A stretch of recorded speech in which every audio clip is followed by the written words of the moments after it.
Roll it. Hello, world. Episode 8, Bait Satan, Chapter 8. This one, there's a lot to unpack, but let's open up with Hebrews 12:26. He has promised, saying, "Yet once more I shake not only the earth, but also heaven." Now, this, yet once more, indicates the removal of those things that are being shaken, as of things that are made, that the things which cannot be shaken may remain. We're going to have to explain that one.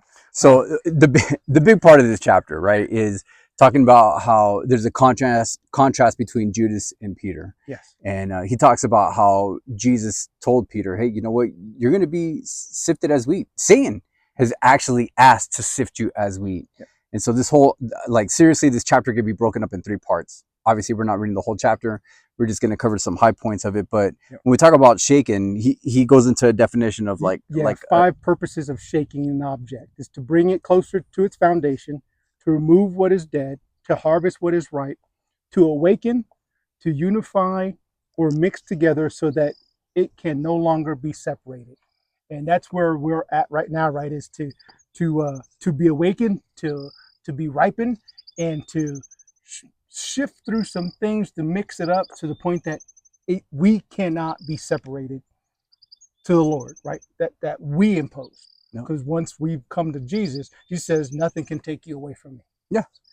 And so with that being said, then we need to continue to rely upon him. Just like we relied upon him for salvation, yes, we need to continue to rely upon him through the trials that we go through and face. There was a section in here where he says, often we view situations in our lives through short-range glasses. And this distorts the picture, the true picture. God looks at the eternal aspect of what we go through.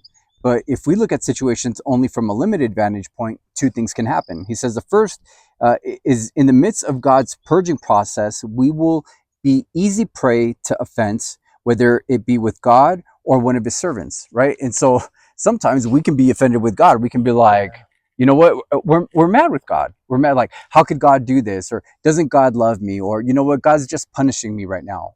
All those things are areas where you have an offense with God. God doesn't punish us. Nope. That punishment was brought on to Jesus Christ for us. Mm-hmm. So he's not punishing us. Are you suffering consequences? Yes. Yes.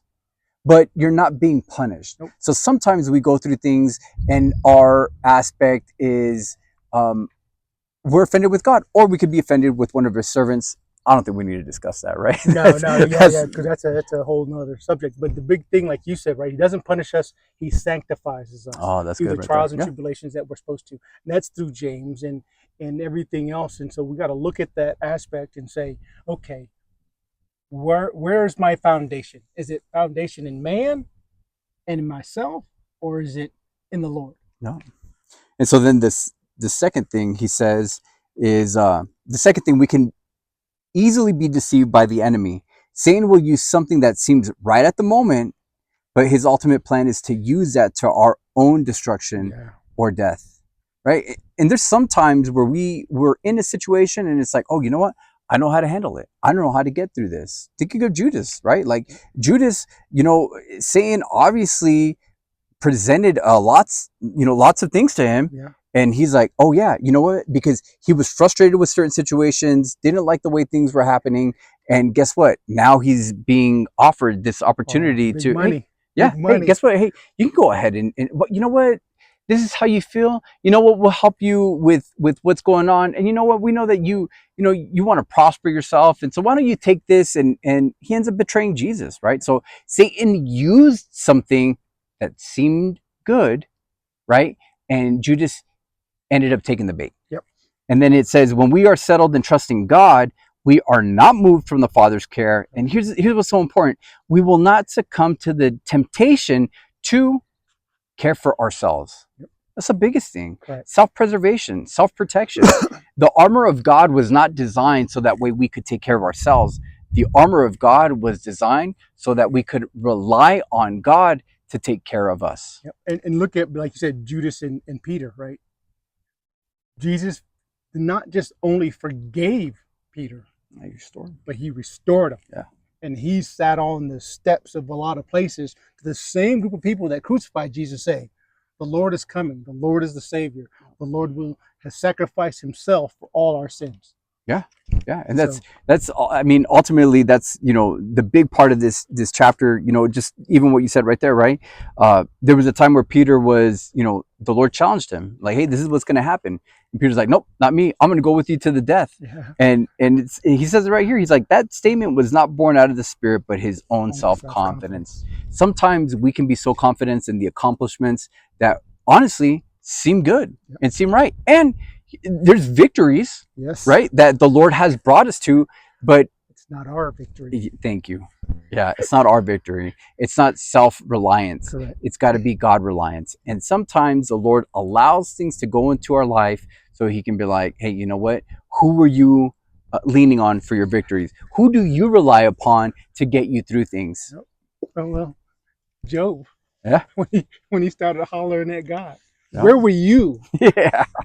Where were you? Hey, so real quick, we're gonna give some of these declarations. Hey guys, uh, this chapter was huge, and if you're like, man, this was really good, some of you have purchased the book. If you want to join in the discussion and be able to have these conversations, we encourage you to join the community. The community's at www.ignitedfortitudecommunity.com. Join in the discussion, process through some of these things. I know for us, it's a blessing that we get to do this, and it's Yes. not just on our own. And with that being said, there's a couple declarations that we have here. Go ahead. Yeah. It's a different one.